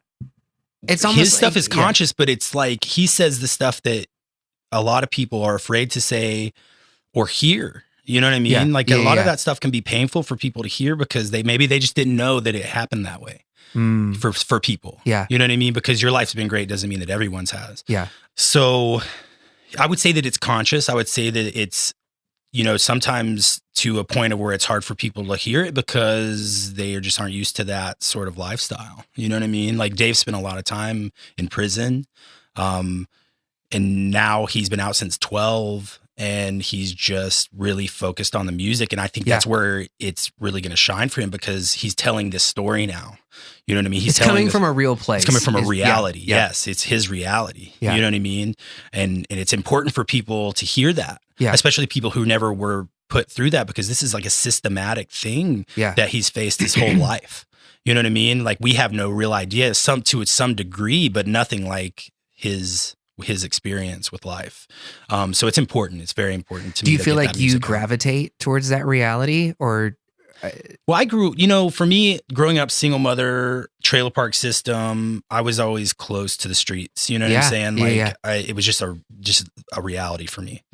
So when you're close to the streets like that, you kind of are all over the place. You know what I'm saying? So I was in all these neighborhoods and I was, so for me, it was important to get that story out for sure. You know what I mean? To get that side out because a lot of people will never see it. Someone who moves onto Burton Street now and they build their 2-story little house that they spent $250,000 on. More probably. Oh yeah, probably 300 at this point, right? They'll never know the reality of that neighborhood and what those, what all of people like Dave and his family and his brothers and his cousins and all them went through in that neighborhood. They were forced in that neighborhood. It was like, don't leave this neighborhood. This is your neighborhood. And then the change comes and then it's like, okay, well, now you got to leave this neighborhood. You know what I mean? Because it's all for sale. And so, and that's a big part of the stuff that we're writing right now and what he's saying is talking about that change that's happening. You know what I mean? Yeah. And what really is coming of it and what people think is coming of it. Yeah. What I've heard of that project so far has excited me. Thanks. Yeah. I think it's really here's great. the thing is like we play these shows and people come up to us and they're like, that's legendary sounding. You know what I mean? And I think it is too. And I might be biased in that, but I really do think it's legendary. I think that he is a legend. His tonality of his voice, what he's speaking about, how truthful he is in it all. He's a legend. That dude That's is so destined. rare. It is super rare, So especially rare to have these anybody days. say the truth. Yeah, especially these days because we're lost in such, especially when it comes to Main Street hip hop. Yeah, we're lost in such the ideology is using. Yeah. Right. Yeah. Damaging. You know what I mean? They're like, right. Oh yeah, I'm sipping syrup and I'm fucking taking Xanax and I'm shooting my fellow brothers and you know what I mean? Like it's just it's so lost. It's in such a calcified reality. You know what I'm saying? That when you hear something with substance like that and it snaps you back to what it once was, you have like the greats, which would be like, Tupac, Biggie, any of those guys. Well, that's why it's easy to listen to stuff like that and be like that's important because compared to everything else kind of feels more like the placebo. It just kind of feels to like me when I hear that new shit, like any of the Lils, we call them the Lils, right? Any of the Lils. Lil Yachty. Yeah, right. You hear any of those dudes and all I hear is systematic like that. I feel like that shit was created by the government to you know what I mean? Yes. Like to only further to only further that reality. Okay, so almost at least a couple of times a week, I'm on the Rap Caviar playlist on Spotify. Yeah. But because at this point, to me, I listen to the stuff that I feel like is on there. And for the most part, like, please don't dive into the minutia. I'm talking about this very topically. Like, it makes me laugh because it feels like it's rap from an SNL sketch. Oh, for sure. Like, it's almost making fun of itself. Yeah. Mm-hmm. Like it's we a talk about that caricature regularly. of itself. Yeah. We talk about that regularly. And style aside, some of those guys have some of the wildest styles right now. Style aside, I mean, without that, you take all that off, you take all their style, like the different color hair, whatever they're wearing, they're wearing like Balenciaga and like all of these like high-end fashion companies. Yeah. You take all that shit off and there's nothing left. Right. You know what I mean? And most of them, what they're rapping about, they don't do any of that shit. No. At least with a person like Spaceman, you know that there's when he talks about all of that shit, there's a reality to all of that. And the reality for him now is staying away from that lifestyle and growing the music and like being on that side of the page. You know what I'm saying? Because he knows through that lifestyle that there's no outcome in all of that other shit. You know? So it's cool. It's been cool to watch him grow as an artist and to watch him grow mentally. And the dude is one of the smartest dudes I've ever met. He really is like, he's a champion of consciousness and a champion of like self-reflection, and that's important. Do you feel like this is something where it's like you can relate really heavily to his ethos or to his sort of like mission, like what he's trying, like his message? For sure. Yeah. And do you feel like you relate to it well enough to say that you had like that it's the same for you? Oh, for sure. Yeah. I think that, you know, he and I talk about that regularly. Okay. That we are on the same page when it comes to a lot of that stuff. Yeah. Wow. That's awesome. Yeah. It's been really fun, man. I've learned a lot from that dude. I could, and we were weird. So we just put out volume 2 in, when would we have put that out? Was that February? Something like that? Yeah. And we're already looking at putting out volume 3 by the fall. And we're already right now recording volume 4. So I'm so looking forward to that. I think this is like infinitely interesting because watching you go from early 2000s indie rock band to like socially conscious hip hop and all of these different projects that you've done in between, and to sort of, what's it like for you to be able to sort of look at your body of work or this discography that you've made with all these different memories and of yourself that you have tied to them, right. and like, and have them sort of chronicle your journey as an artist. Do you look back on all of that fondly? Oh, for sure. Okay. Yeah. Oh, for sure. And it's funny too, because a lot of people can't understand my need to produce all kinds of music. Yes. You know what I mean? A lot of people, they can't, because they're so in their own little niche, and they're like, they've made their groove and they're sitting in it. And that's the groove that they feel like they belong in for the rest of their lives. I can't find that groove anywhere. I found it in many different places. You know what I'm saying? They want to look at you and see their reality, their belief system, their socioeconomic system reflected back at them in you. And I feel like that's where we get people sort of like assuming that you are going to be one thing, or that you can only be one thing. Or you can only perform one task. You can only do one kind of music, or that you can, you know what I mean? And that's, for me, has never been a reality. I love all music so much, you know what I mean? Like when I was a kid, the first music I really connected to was my mom's music, which at that time would have been, you know, The Doors, Pink Floyd, Iggy, Black Sabbath, right. You know what I mean? And then I found punk, and I was like really connected to punk because it was like fuck you, and I was like fuck you, And then I really connected with reggae in my later teens because I was like, you know, I don't know what I don't know what it was about it, but I just really connected with dance hall specifically. So it was like, for me, it was like Barrington Levy, Sizzla, you know, those cats doing all that stuff, Vibes Cartel. But always had really been into hip hop too, because when I first got punk rock, you know, the punk rock records that were given to me, I at the same time from my sister was getting 2 Live Crew, NWA, and all I heard out of all of that was pissed off youth. You know what I mean? From the punk side, they were fucking pissed off youth. From the hip hop side, they were pissed off youth. I was pissed off. Yeah, I connected with all. You know what I'm saying? I have a place now. I have a place. Here's my place. And for me, it only let me broaden that and go into like. Because that, you know, music is emotion, and we know that now. You know what I'm saying? So, I guess I just I want to feel all that emotion, all of it. Yeah. You know, whether it be country, I dabble. I grew up in country. You know what I mean? Yeah. And for me, it was like George Jones and like Lynn and that kind of country. So yeah, I grew up on that kind of country. So it never really connected with me, but I still feel like it was a part of me. You know.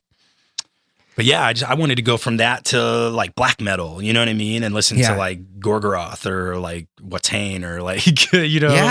Yeah. I feel like I'm such a junkie for music, like of all the different things that maybe that I encounter that become a problem or an addiction or a substitute for something real, I'm like, I'll never be able to kick music. I'll never be able to kick this like constant search for this like mixture of tonality and emotion and sonic color that just discharges all this dopamine in my brain. And it's like, there's something about that where it's like, I'm connected to it. Like I love the tonality of synthesizers, like the timbre, like hearing the saw, like all oh my God, just like moving in between saw waves. I connected with that band Yes, when I was a kid. Yes. Because of the synth.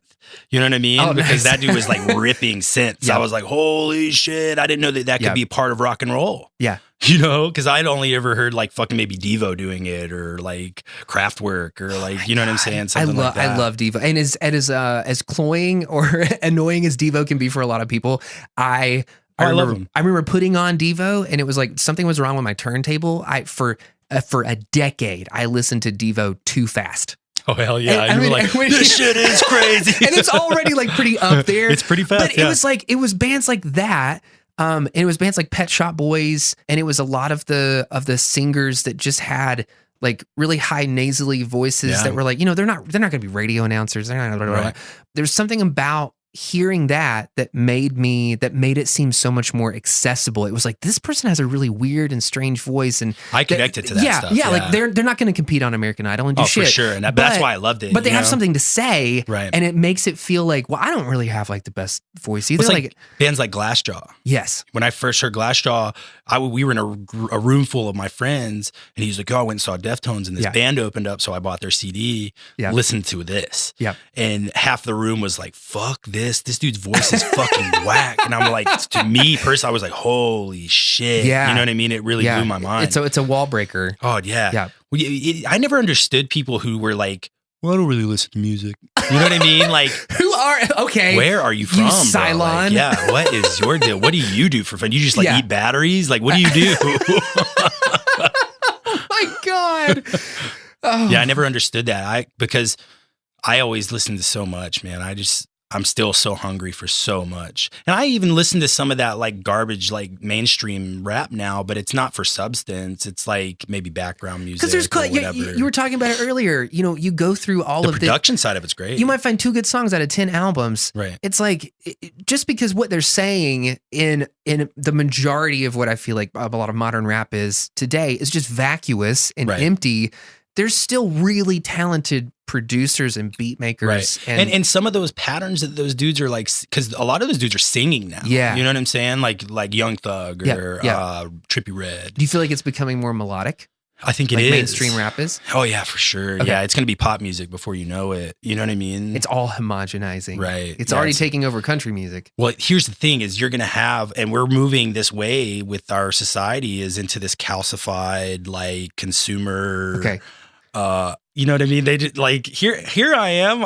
I'm consuming. Play me something that I can relate to. You know what I mean? And it's becoming, now you're watching the lyrics drop off and it's becoming more about just patterns of vocals. Just vocal samples. And that's the hook.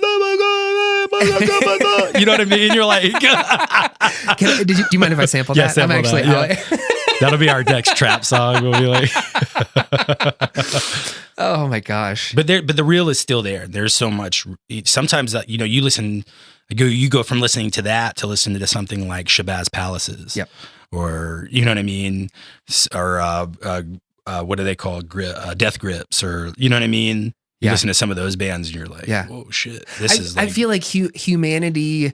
I feel like the art that we're all gravitating towards now, or that we're consuming now, almost could be considered to be a reflection of what's happening societally. It's like within music, it's moving away from this sort of like singer songwriter, like a person writes a song and then we dress it up, and that's what a producer's job is. And now it's kind of turned into, no, the song is just it's the tweaking, the distortion of the actual human experience. Right. It's just sampling and throwing it to grid and like creating, it's like twisting. Well, here's a really weird diorama is Shabazz Palaces, that band. Okay. Doodlebug, the guy who is the vocalist for that group, his son is Lil Tracy, which I don't know if you know who Lil Tracy is.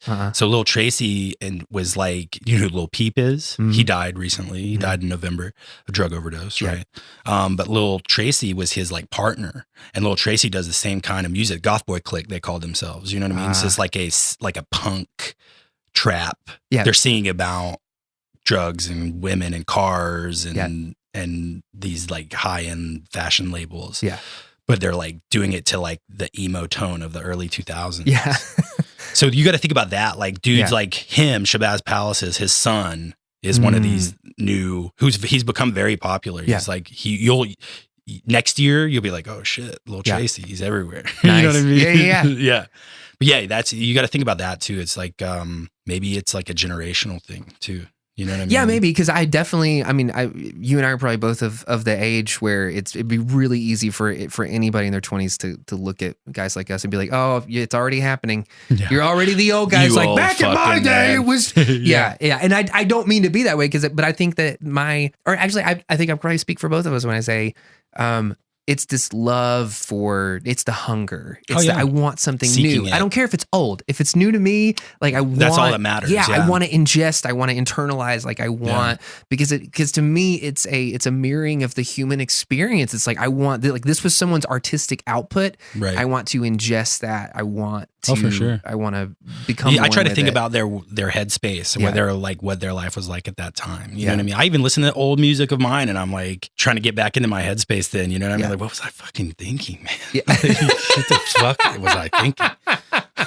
Oh my gosh. But the other thing too is it's almost like, I feel like the first record we put out is almost sort of like a Mortified Nation episode. I don't know if you're like into all that stuff that people read their diaries from like middle school and high school and stuff. And it's so embarrassing, but dude, it's what people come to me with secret lives and they're like, bro, aren't you? And I'm waiting for them to be like, aren't you the dude from Robots In? And I'm like, and they're like, you're the dude from Secret Life. I still listen to that shit. And I'm like, how? Why? How? It's like fucking the worst emo, like sad boy. Like I felt like I had it so figured out, but I listen to that stuff now and I'm like, some of it was like everything to people, I guess. I don't know. But maybe it's new to them. In the same way. Right. And maybe they're going through the shit that I was going through then and it's helping them get through it. And but it's funny. It's always funny to me. And they're like, man, that stuff's so powerful. I'm like, is it, bro? Is it? Yeah. I appreciate it all, but because it was me like spewing my heart out. I knew nothing about the world at 17. Like, who cares what 17-year-old Matt had 20, to say? Even now, I'm 37 years old. I'm like, fucking, I have no clue, bro. Yeah. You know what I mean? I don't know. I just know that I want it to be positive now. Yeah. I want it to be like full of love and light and try to help people along their way as opposed to keeping you trapped within a mentality that's painful. I think that shows. I think that your ethos as an artist sort of radiates that positivity. I've never that there's some bands that kind of they carry around a sort of darkness, and that darkness can be attractive to a lot of people that resonate with that frequency. Sure. And who are resonating with that frequency at the time. But yeah, the older that I get, the more I'm kind of like, I've got a lot of reasons to be upset. I want a reason to be happy. Like I want a positive I don't even spin. I don't watch a lot of horror movies anymore. I love it though. Do you? See, I still can't love it. Nowadays, like I've got like tattoos of like Leatherface on me and stuff. You know what I'm saying? But nowadays it's like I try to watch that stuff and I'm like, ew. I'm like, I can't. So what's the kind of stuff that you watch now? Oh, like shoot. I'm like way into like really terrible reality stuff, but not like reality shows like Real Housewives. No, nothing like that. I'm talking like American Pickers and you know what I mean, flipping stuff like and you just like you've got your Lazy Boy recliner, your Werther's Original bag next. That's to you. me, dude. Yes, dude. Budweiser. Yeah. No, for me now it's like, well, I spend so much time creating that my intake of like TV and stuff is very minimal. Yeah. It's like I'm talking like 2 hours a day, maybe or an hour a day that I'm intaking television and stuff. That's below the American average. Yeah. I'm just trying to do more like creation or traveling to play, or you know what I mean? That's where I want to be now. Yeah.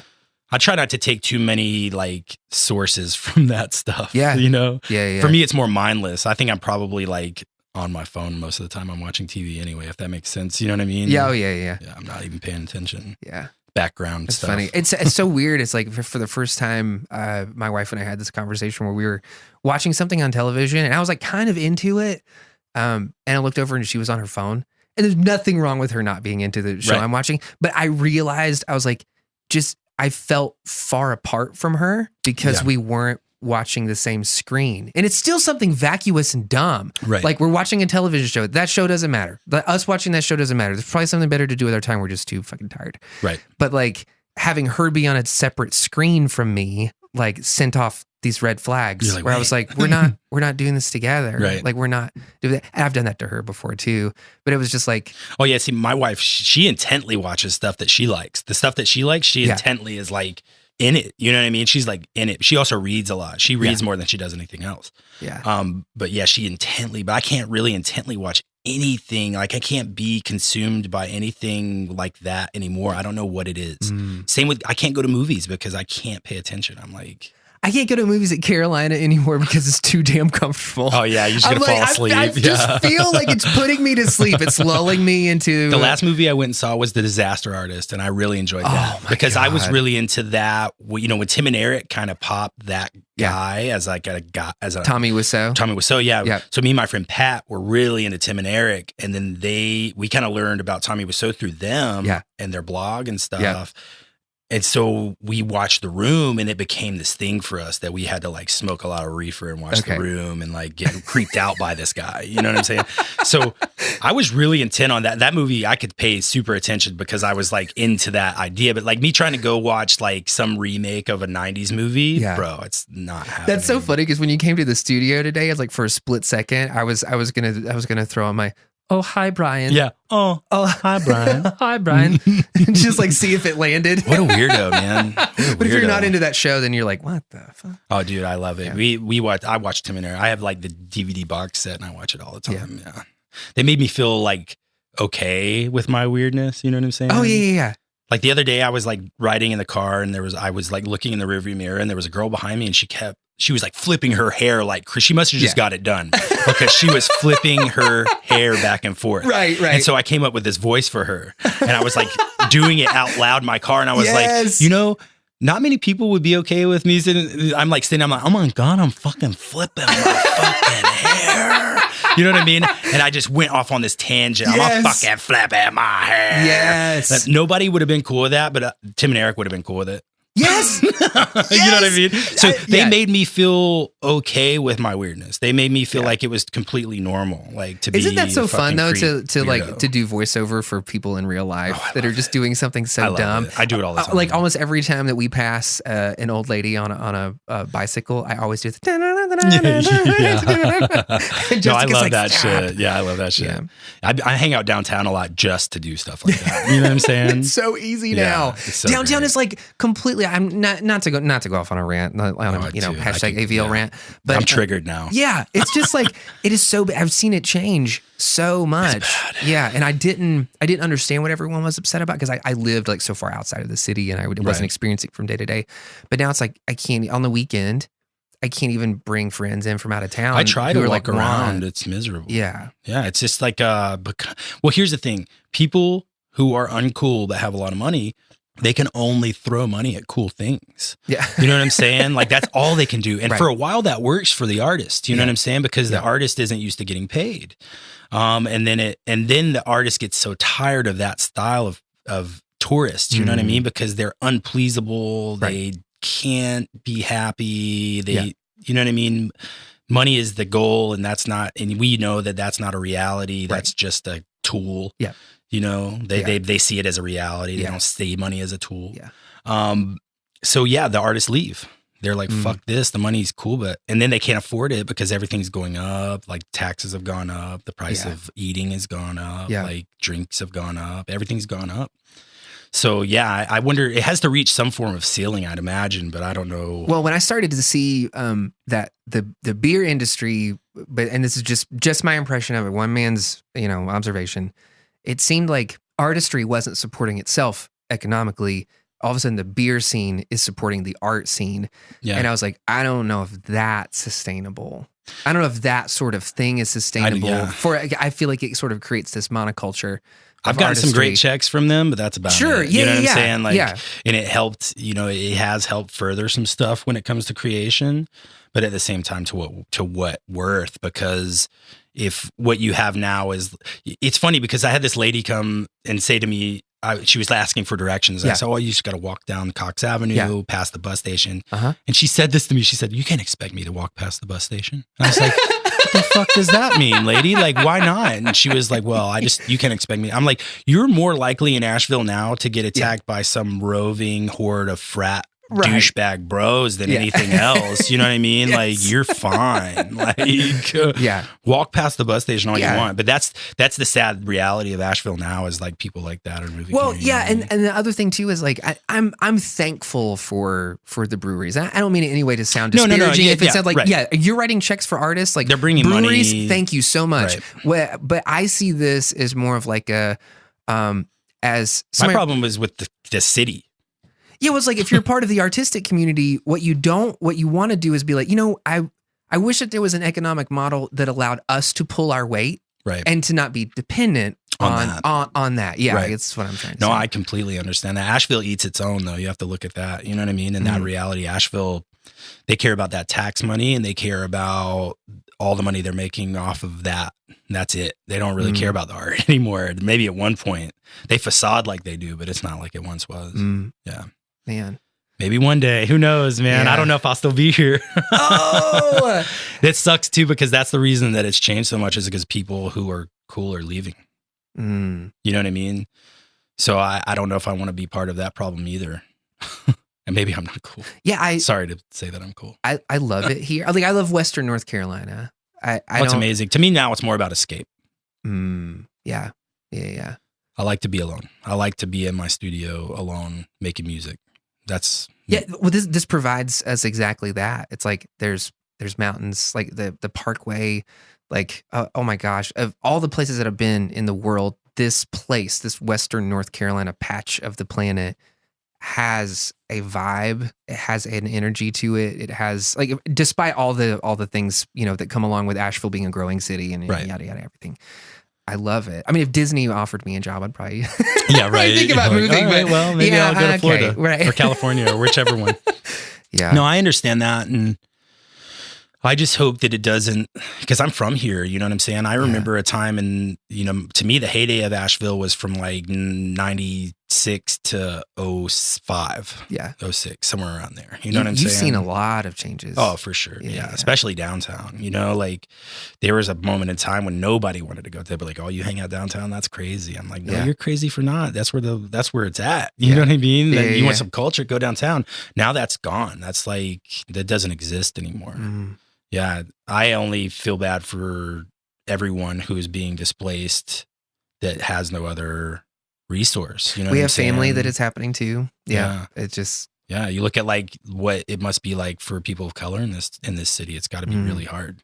Yeah, because now they're turning out places that they've lived their whole lives, and they're turning these into, like, they call it sliding scale or sliding income or whatever. But when it starts at 900. Like, what? Yeah, no, you're just turning these into condos for rich people. Right. You're still outpricing everybody. Right. Yeah. And that's the part of it that I see that I'm like, fuck this. You know what I mean? Like, y'all suck. Y'all got to figure this out. Yeah. Yeah. And it's mostly on a government level.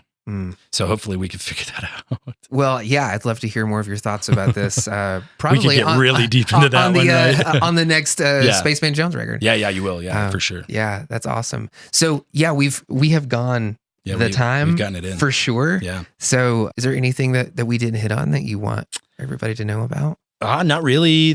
We got this new Robots Win EP that's coming out in June. It's called My Rights, My Wrong, My Care, and My Harm. Nice. And it's kind of all about that. It's about self-care, and it's about taking some time for yourself. When does that come out? We're thinking June 9th is going to be the release date. It's going to come out on cassette. Okay. Yeah. Awesome. So what we're going to do for everybody listening to the show, we're going to throw a link to, are you guys on Spotify? Yeah. We'll throw a link to the Spotify thing because that seems to be, Spotify's the new iTunes. It's where it's at. Yeah. I mean, I'm a victim of it too, you know? Yeah. That and the new Spaceman is out, and you can find that on Spotify. Spaceman Jones and the Motherships Volume 2 is on there, which is to me a great record. I think it's a great record, classic. Yeah. Yeah. For everybody listening, thank you so much for tuning into this episode. I'm going to have links to Robots Win. We might even throw a little bit of Secret Lives links on there if we can. If they exist, shit. I think if you want to hear about this. And Spaceman Jones, please check out this stuff. Gosh, especially if you are from Asheville and you don't know about this happening right now,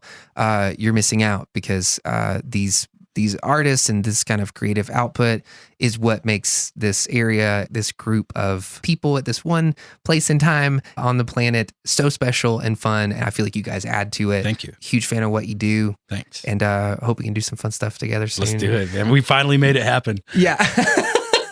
Yeah, that's awesome. Thank you to everybody who is tuning into the podcast. 11D7 has a brand new record out. It is called Rad Science. I will leave a link to that in there as well. If you are not into socially conscious music and everything gets a little too deep for you, you will appreciate the unplugging poppy nature of it. I love it. Anyway, we love y'all and we will see you next week. Peace.